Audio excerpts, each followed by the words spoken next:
तो hello guys, आप सभी कैसे हैं? मैं उम्मीद करता हूँ कि आप सभी अच्छे होंगे और अपने एग्ज़ाम की तैयारी में व्यस्त होंगे।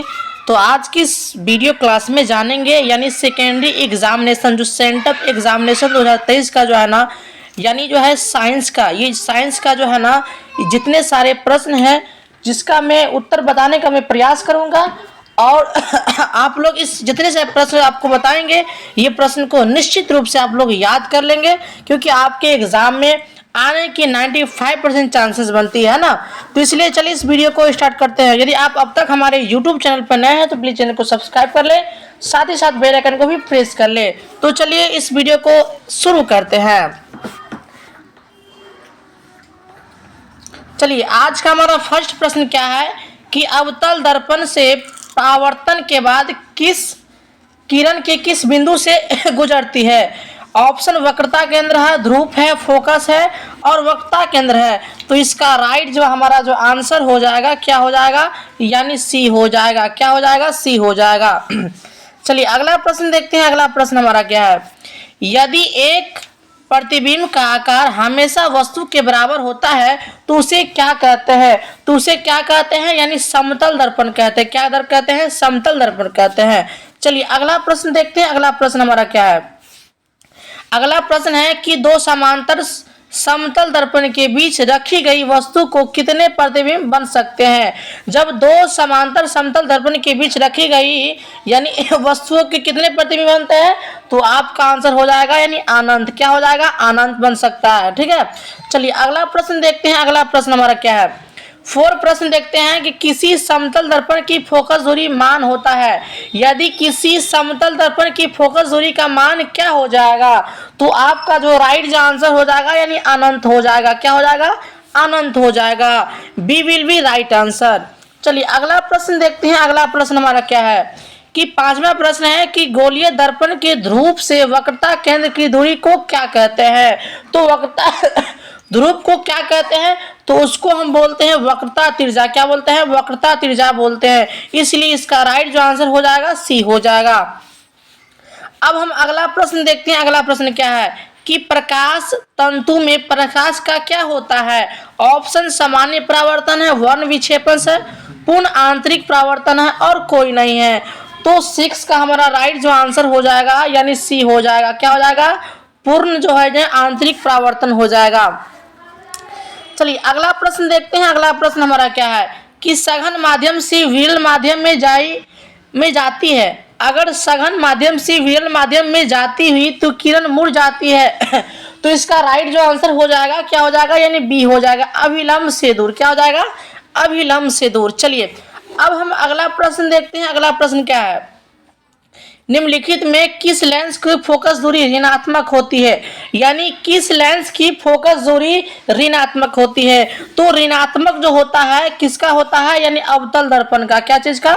अवतल दर्पण का। अगर धनात्मक की बात होती तो उत्तल दर्पण हो जाता। क्या होता? उत्तल दर्पण। इसलिए 8 का राइट आंसर हो जाएगा ए हो जाएगा। अब अगला प्रश्न देखते हैं। अगला प्रश्न हमारा क्या है, निम्नलिखित में किसका अपवर्तनांक सबसे अधिक होता है। ऑप्शन ए क्राउन कांच, हीरा और सी क्या है, कांच है और डी भी ये है। तो इसका राइट आंसर क्या हो जाएगा, तो इसका राइट जो आंसर हो जाएगा यानी बी हो जाएगा। क्या हो जाएगा? हीरा हो जाएगा। अब हम अगला प्रश्न की ओर चलते हैं। अगला प्रश्न क्या है, यदि प्रकाश की चाल निर्वात सी हो तो कांच एन बराबर में यानी प्रकाश की चाल क्या हो जाएगा। ये नॉमेनक्लेचर टाइप्स के क्वेश्चन हैं। तो इस प्रश्न को क्या कीजिएगा, इस प्रश्न का आंसर हमें कमेंट जरूर कीजिएगा। इसके इन्हें सॉल्व करके बताना होगा, इसलिए आप हमें कमेंट जरूर कीजिएगा। ठीक है, चलिए अब अगला प्रश्न देखते हैं। अगला प्रश्न हमारा क्या है, अगला प्रश्न है कि स्विच लगाए जाते हैं। ऑप्शन क्या है, भूसम तार में, ऋणात्मक तार में, धनात्मक तार में और इनमें से सही। तो 11 का हमारा राइट जो आंसर हो जाएगा क्या हो जाएगा, यानी सी हो जाएगा, धनात्मक तार में। क्या चीज में? धनात्मक तार में।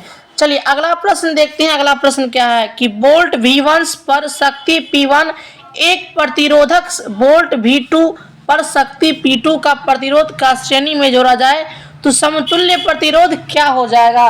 तो 12 का हमारा राइट जो आंसर हो जाएगा क्या हो जाएगा, यानी सी हो जाएगा। क्या हो जाएगा? सी हो जाएगा। चलिए अब हम अगला प्रश्न की ओर चलते हैं। अगला प्रश्न हमारा क्या है? अगला प्रश्न है कि निम्नलिखित में कौन सी अभिव्यक्ति विद्युत परिपथ में विद्युत शक्ति को निरूपित करती है? तो 13 का हमारा राइट जो आंसर हो जाएगा क्या हो जाएगा, यानी डी हो जाएगा। इसका मतलब ये सभी हो जाएगा क्या, V1 और L² V2 है ना, एस्ट्रोफी R हो जाएगा। चलिए अब अगला प्रश्न देखते हैं। अगला प्रश्न क्या है कि विभव वल्य का प्रयुक्त होता है मोटर में, सूक्ष्मदर्शी में, ग्लेनवोल्टमीटर में, इनमें से कोई नहीं। तो 14 का हमारा राइट आंसर क्या हो जाएगा? तो 14 का हमारा राइट जो आंसर हो जाएगा ए हो जाएगा। क्या हो जाएगा? ए हो जाएगा। अब हम अगला प्रश्न की ओर चलते हैं। अगला प्रश्न क्या है? विद्युत घंटी विद्युत धारा के किस प्रवाह पर कार्य करती है? यानी विद्युत घंटी जो होता है ना, विद्युत धारा के किस प्रवाह पर जो है ना काम करती है? तो इसका राइट हमारा जो आंसर हो जाएगा, राइट जो आंसर हो जाएगा यानी ए हो जाएगा, चुंबकीय प्रभाव पर। किस पे? चुंबकीय प्रभाव पर। चलिए अब अगला प्रश्न देखिए। ये प्रश्न जो है आपके प्रश्न जो काफी वीवीआई प्रश्न है। ये जो है आपके जो है सोशल साइंस में भी आ सकता है और आपके साइंस में भी आ सकता है। टेहरी बांध का निर्माण किस राज्य में हुआ था? तो इसका राइट जो हमारा जो आंसर हो जाएगा यानी उत्तराखंड में। क्या हो जाएगा? उत्तराखंड में। ठीक है, चलिए अब हम अगला प्रश्न देखते हैं। अगला प्रश्न क्या है? 17 प्रश्न है कि बैटरी से किस प्रकार की धारा प्राप्त होती है?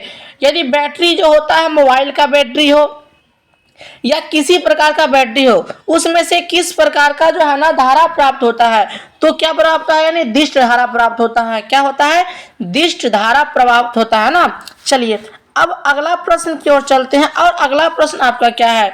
कार्तिक कोण सघन माध्यम से आपतन कोण जिसके अनुरूपी आपतन कोण होता है वे क्या कहलाएगा? अधिक कोण या 90 डिग्री या न्यून कोण या इनमें से कोई नहीं।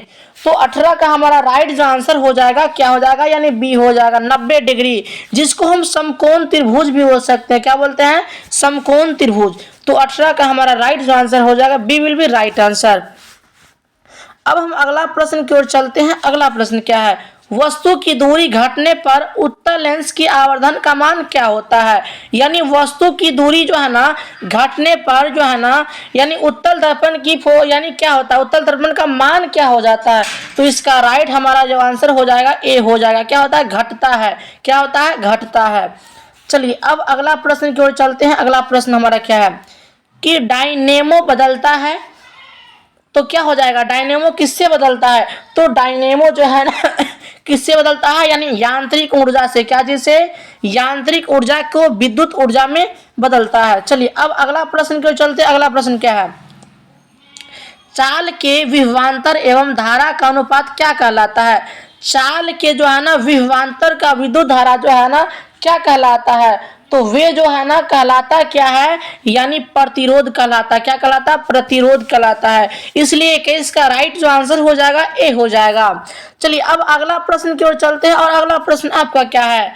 स्नेल के नियम में अचर होते हैं। स्नेल के नियम में जो है अचर जो होते हैं क्या होते हैं? केवल माध्यम युग होते हैं। क्या होते हैं? केवल माध्यम युग होते हैं। ठीक है, चलिए अब अगला प्रश्न की ओर चलते हैं। और अगला प्रश्न क्या है?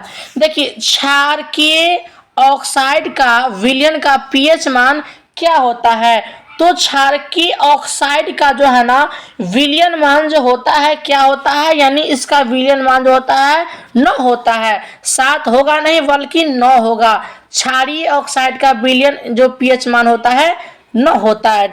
इस बात को ध्यान रखिएगा। चलिए अब अगला प्रश्न की ओर चलते हैं। अगला प्रश्न क्या है? मैग्नीशियम की परमाणु संख्या 12 है। तो इसकी संयोजकता क्या हो जाएगा?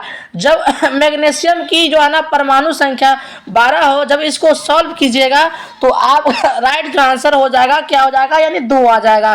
क्या हो जाएगा? 2 आ जाएगा। चलिए अब अगला प्रश्न की ओर चलते हैं।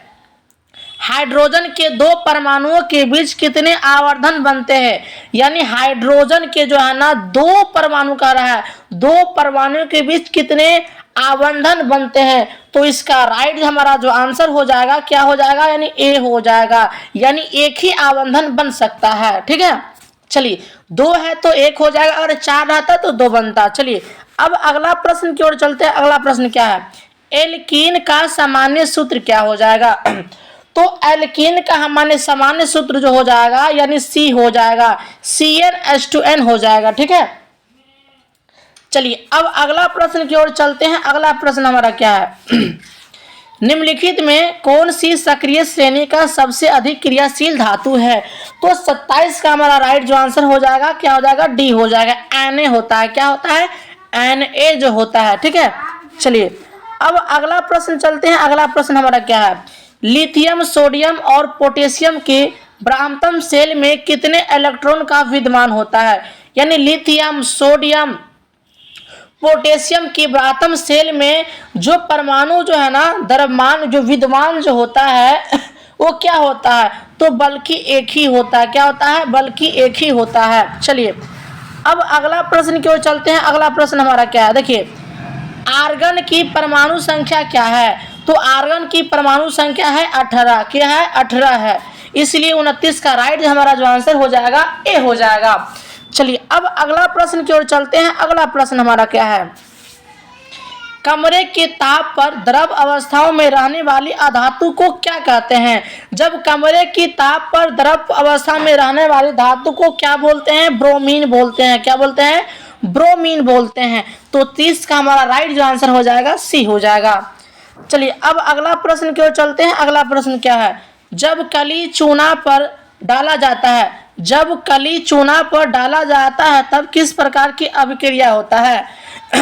जब आप जो है कभी भी चूना घर पे लाए होंगे जिसको पानी में डालते होंगे तो क्या होता है, एक धुआं टाइप्स का निकलता है। तो इसका राइट जो आंसर क्या हो जाएगा, तो 31 का हमारा राइट जो आंसर हो जाएगा क्या हो जाएगा, उष्माक्षेपी हो जाएगा। चलिए अब अगला प्रश्न की ओर चलते हैं। अगला प्रश्न क्या है, निम्नलिखित में कौन सा धातु, इसमें क्या करना है, धातु को नहीं उपधातु को चुनना है। तो 32 का हमारा राइट जो आंसर हो जाएगा क्या हो जाएगा, डी हो जाएगा, SB हो जाएगा। अगला प्रश्न है कि निम्नलिखित में कौन सा शराब के रूप में उपयोग आता है? सिरका हो जाए, मेथेनॉल्स या मेथनोइक अम्ल या एथेनॉल। जब शराब के रूप में, जब शराब आप लोग पीते हैं, ये गिलास में जो शराब जो पीते हैं इसमें यानी कौन सा क्या चीज उपयोग किया जाता है? तो 33 का हमारा राइट जो आंसर हो जाएगा क्या हो जाएगा, यानी डी हो जाएगा। एथेनॉल का उपयोग किया जाता है। क्या, एथेनॉल का उपयोग किया जाता है। चलिए अब अगला प्रश्न की ओर चलते हैं। और अगला प्रश्न क्या है, CH3, CH2OH और CH3OCH3 किस प्रकार की समावयवी है? तो इसका राइट जो हमारा आंसर हो जाएगा ए हो जाएगा। क्या हो जाएगा, क्रिया समावयवी हो जाएगा। चलिए अब अगला प्रश्न की ओर चलते हैं। अगला प्रश्न क्या है, निम्नलिखित में कौन सा मुक्ता बायोगैस का संगठन है? तो 35 का हमारा राइट जो आंसर हो जाएगा ए हो जाएगा। क्या हो जाएगा, CH4 हो जाएगा। चलिए अब अगला प्रश्न देखते हैं। अगला प्रश्न क्या है, विद्युत अपघटनी में परिष्करण में अशुद्ध धातु को क्या बनाया जाता है? यानी विद्युत अपघटनी की क्या है, परिष्करण में अशुद्ध धातु को क्या बनाया जाता है? तो कैथोड बनाया जाता है। क्या, तो कैथोड, यानी 36 का राइट जो आंसर हो जाएगा ए हो जाएगा। चलिए अब अगला प्रश्न की ओर चलते हैं। और अगला प्रश्न क्या है, ड्यूराल्यूमिन किस धातु का मिश्र धातु है? तो 37 का हमारा राइट जो आंसर हो जाएगा यानी सी हो जाएगा, यानी Al हो जाएगा। चलिए अगला प्रश्न देखते हैं, एसोस्टिक एसिड का IUPAC नाम क्या हो जाएगा? तो इसका राइट जो आंसर हो जाएगा यानी ए हो जाएगा, एथेनोइक अम्ल। क्या हो जाएगा, एथेनोइक अम्ल हो जाएगा। चलिए अब अगला प्रश्न देखते हैं, एथेनॉल को सांद्र H2SO4 के साथ 170 डिग्री सेल्सियस पर गर्म करने पर निम्नलिखित में से क्या बनता है? तो क्या बनता है, यानी C2H6 बनता है। ठीक है, चलिए अब अगला प्रश्न देखते हैं, क्या निम्नलिखित में कौन सी धातु ठंडे और गर्म जल को अभिक्रिया नहीं कर पाता है? जब ठंडे हो गया या गर्म जल हो गया तो अभिक्रिया जो नहीं कर पाता है वो जो है एक F2 है, वो नहीं कर पाता है, बल्कि सभी करेगा। ठीक है, चलिए अब अगला प्रश्न देखते हैं। अगला प्रश्न क्या है, निम्नलिखित में कौन सा रेड क्रॉस अभिक्रिया है? तो 41 का हमारा राइट आंसर क्या हो जाएगा? तो 41 का हमारा राइट जो आंसर हो जाएगा यानी ए हो जाएगा। क्या हो जाएगा, ए हो जाएगा। चलिए अब अगला प्रश्न की ओर चलते हैं, निम्नलिखित में कौन सा धातु प्राकृतिक में मुक्त अवस्था में पाई जाती है? प्राकृतिक में यानी क्या होता है, प्राकृतिक में यानी मुक्त रूप से क्या पाया जाता है, तो 42 का हमारा राइट जो आंसर हो जाएगा यानी क्या हो जाएगा, बी हो जाएगा, यानी सोना हो जाएगा। ठीक है। चलिए अब अगला प्रश्न देखते हैं। अगला प्रश्न क्या है, भोजन के पाचन के लिए हमारे पेट में कौन सा अम्ल बनता है। जब हम लोग भोजन खाते हैं चिकन और बिरयानी तो हमारे पेट में कौन सा अम्ल बनता है, तो इसको जो अम्ल जो बनता है वो क्या बनता है, HCl बनता है। क्या बनता है, HCl, है ना। चलिए अब अगला प्रश्न की ओर चलते हैं और अगला प्रश्न क्या है, क्षार के जलीय विलयन का स्वाद कैसा होता है। क्षार का जो है ना जलीय विलयन का जो विलयन का जो है ना स्वाद जो होता है यानी क्या होता है, कड़वा होता है। क्या होता है, कड़वा होता है। चलिए अब अगला प्रश्न देखते हैं। क्या निम्नलिखित में कौन सा संरक्षण अम्ल है, मेथनोइक्स या सल्फ्यूरिक या एथेनॉल्स या इनमें से कोई नहीं। तो 45 का हमारा राइट जो आंसर हो जाएगा यानी बी हो जाएगा, सल्फ्यूरिक अम्ल हो जाएगा। चलिए अब अगला प्रश्न की ओर चलते हैं और अगला प्रश्न आपका क्या है, शरीर में भोजन का पाचना निम्नलिखित में से किस प्रक्रिया का है। यानी शरीर में जो है ना भोजन जो पचता है इसकी किस अभिक्रिया के कारण पचता है, तो किस अभिक्रिया के, उपचयन अभिक्रिया के कारण। किसके, उपचयन। तो 46 का हमारा राइट जो आंसर हो जाएगा बी हो जाएगा।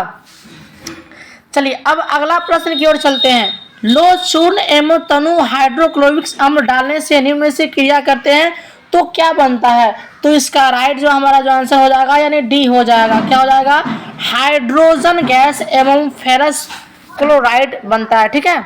चलिए अब अगला प्रश्न की ओर चलते हैं और अगला प्रश्न क्या है, निम्नलिखित में विलयनों में से कौन से सबसे अधिक अम्लीय है। निम्नलिखित में विलयन जो है इनमें से ऐसा कौन सा सबसे अधिक अम्लीय बनता है, तो अम्लीय जो बनता है यानी FH बराबर 1 बनता है। ठीक है। चलिए अब अगला प्रश्न देखते हैं। अगला प्रश्न क्या है कि लौंग का तेल किस प्रकार का सूचक है। यानी लौंग का जो है ना तेल है किस प्रकार का सूचक है, तो क्या हो जाएगा, गंधीय हो जाएगा। क्या हो जाएगा, गंधीय हो जाएगा। चलिए अब अगला प्रश्न देखते हैं क्या कि कर्माकुंचक गति विशेष कर पाई जाती है। कर्माकुंचक गति जो है ना विशेष कर कहाँ पाई जाती है, तो 50 का हमारा राइट जो आंसर हो जाएगा यानी ए हो जाएगा, यानी छोटी आंत में। ठीक है। चलिए अब 51 प्रश्न देखते हैं, अमीबा का पोषण विधि क्या है। अमीबा जो है ना अपना भोजन जो करता है उसका पोषण विधि को क्या बोलते हैं, तो उसके पोषण विधि को बोलते हैं प्रनिषम पोषण बोलते हैं। ठीक है। चलिए अब अगला प्रश्न देखते हैं क्या, सबसे छोटी आंत स्रावी ग्रंथि कौन है, तो थाइमस हो जाएगा या थायराइड हो जाएगा, पिनियल्स हो जाएगा, पिट्यूटी हो जाएगा। तो इसलिए 52 का राइट आंसर हो जाएगा सी। क्या हो जाएगा, सी, यानी पिनियल्स हो जाएगा। ठीक है।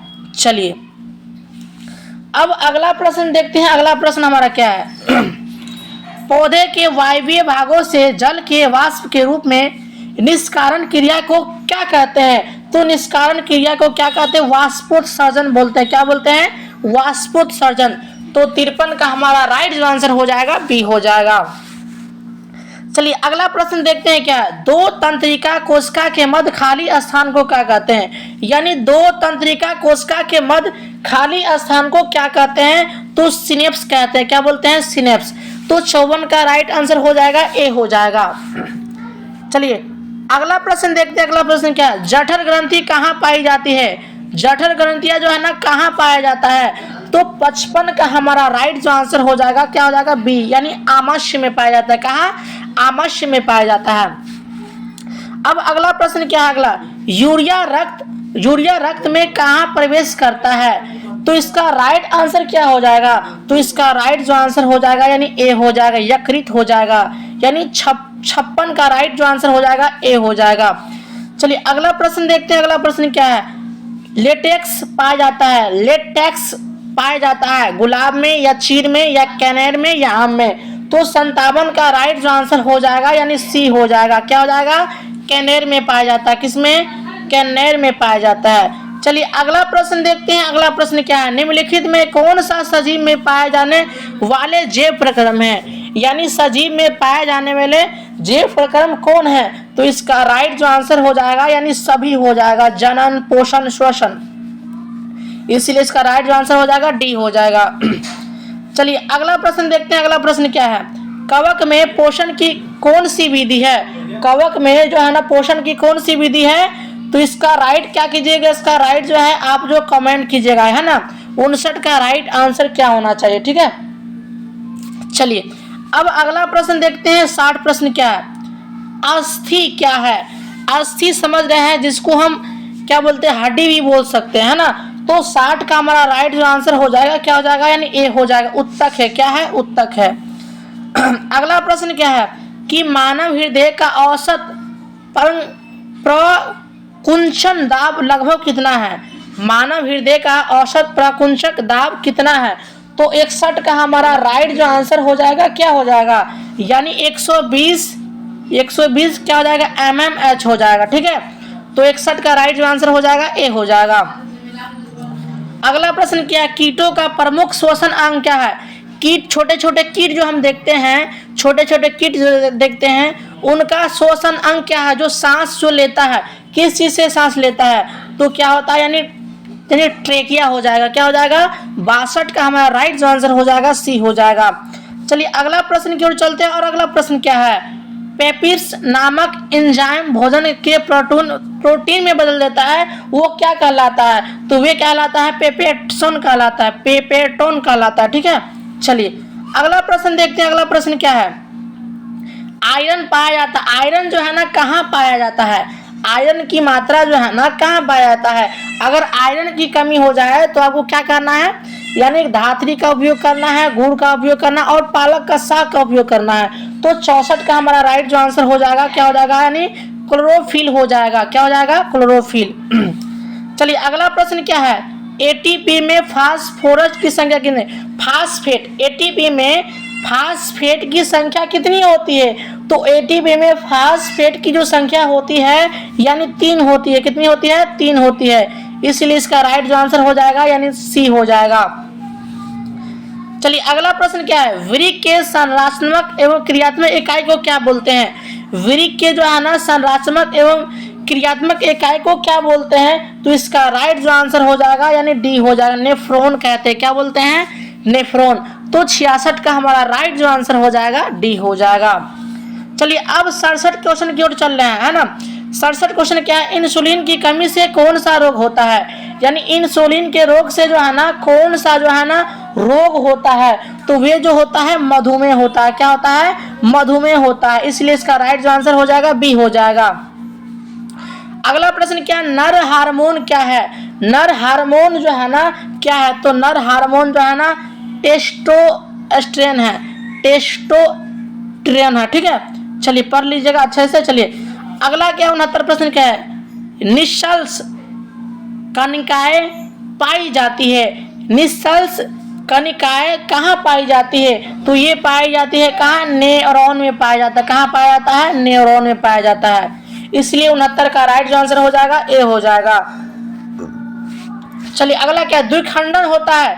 द्विखंडन जो है ना कहाँ होता है? तो द्विखंडन जो होता है क्या ईस्ट में भी होता है, अमीबा में भी होता है, पैरामीशियम में होता है। इसलिए इसका राइट जो आंसर हो जाएगा यानी डी हो जाएगा, क्या हो जाएगा, डी हो जाएगा। चलिए 71 क्या है कि मानव फेफड़ा किस तंत्र का भाग है? मानव का फेफड़ा जो है ना किस भाग का तंत्र है? पाचन तंत्र, श्वसन तंत्र, उत्सर्जन और परिवहन। तो 71 का राइट जो आंसर क्या हो जाएगा? तो 71 का राइट जो आंसर हो जाएगा यानी बी हो जाएगा, क्या हो जाएगा, श्वसन तंत्र हो जाएगा। चलिए अगला प्रश्न चलते हैं। अगला प्रश्न क्या है कि गोबर छत्ता में किस प्रकार का पोषण पाया जाता है? गोबर छत्ता आप जो है गोबर पे जो है ना क्या छत्ता की तरह जो है ना अम्ब्रेला की तरह जो है ना हो जाता है, उसमें किस प्रकार का पोषण पाया जाता है? तो 72 का हमारा राइट जो आंसर हो जाएगा यानी सी हो जाएगा, क्या हो जाएगा, मृत जीवी पाया जाता है। क्या होता है? वे मृत जीवी होता है, ठीक है। चलिए अगला प्रश्न क्या है, लार निम्न में यानी लार निम्न में से किस ग्रंथि द्वारा स्रावित होता है? तो 73 का हमारा राइट जो आंसर हो जाएगा यानी ए हो जाएगा, क्या हो जाएगा, ए हो जाएगा। चलिए 74 प्रश्न देखते हैं क्या है, मनुष्य के आहार नाल की लंबाई कितनी है? मनुष्य के जो आहार जो है ना जो खाने वाले जो होता है उनकी लंबाई कितनी है? तो 74 का हमारा राइट जो आंसर हो जाएगा क्या हो जाएगा, यानी 8 से 10 मीटर हो जाएगा, क्या हो जाएगा, 8 से 10 मीटर। चलिए 75 क्वेश्चन क्या है, दांतों की अच्छी प्रकार से सफाई नहीं करने पर दांतों पर बनने वाला एक अस्थाई परत क्या कहलाता है? तो क्या कहलाता है? ये दंत प्लाक कहलाता है। क्या कहलाता है? दंत प्लाक कहलाता है। ठीक है, तो 75 का राइट जो आंसर हो जाएगा डी हो जाएगा। चलिए अगला प्रश्न के देखते हैं। अगला प्रश्न हमारा क्या है, निम्न में कौन सा मनुष्य की छोटी आंत का भाग नहीं है? यानी मनुष्य में छोटी आंत का भाग जो नहीं है वे क्या नहीं है? तो ये तो होगा, है ना, ये जैजुनम्स भी होगा, एलियमस होगा, ये नहीं होगा, इसलिए इसका राइट आंसर हो जाएगा यानी जो है बी हो जाएगा। चलिए अब अगला प्रश्न की ओर चलते, क्या है, छोटी आंत में भोजन का पाचन पूर्ण होने के बाद वह क्या कहलाता है? यानी छोटी आंत में जो है ना भोजन यानी पाचन के पूर्ण के बाद वे जो कहलाता है क्या कहलाता है? काइल कहलाता है। क्या कहलाता है? काइल कहलाता है। इसलिए 77 का राइट आंसर हो जाएगा डी हो जाएगा। चलिए अगला प्रश्न देखते हैं। अगला प्रश्न क्या है, ईसीएफ का व्यापक उपयोग क्या होता है? तो ईसीएफ का जो है ना व्यापक जो रूप जो होता है यानी क्या होता है? यानी एयर कंडीशनर में होता है, रेफ्रिजरेटरों में होता है, जेट इंजन, इसलिए इसका राइट आंसर हो जाएगा डी हो जाएगा। चलिए अगला प्रश्न देखते हैं। अगला प्रश्न क्या है, सूक्ष्म उपभोक्ता का उदाहरण है। सूक्ष्म जो उपभोक्ता है उनका उदाहरण क्या है? ऑप्शन ए शैवाल, जीवाणु, कवक और बी सी दोनों। तो इसका राइट जो आंसर क्या हो जाएगा? तो इसका राइट जो आंसर हो जाएगा यानी डी हो जाएगा, यानी बी और सी, यानी ये वाला भी हो जाएगा, ये वाला भी हो जाएगा। ठीक है, चलिए अब लास्ट प्रश्न को कवर करेंगे। इस वीडियो का लास्ट प्रश्न है ना। चलिए निम्न में किसकी दीवार सबसे छोटी मोटी है? निम्न में से किसकी दीवार सबसे मोटी होती है? तो बाया, है ना, बाया अलिंस, दाया अलिंस, बाया नीलिय और दाया। तो इस प्रश्न का उत्तर आप हमें कमेंट कीजिएगा और आप लोग ये बताइएगा यह क्लास आप लोगों को कैसा लगा। बाय।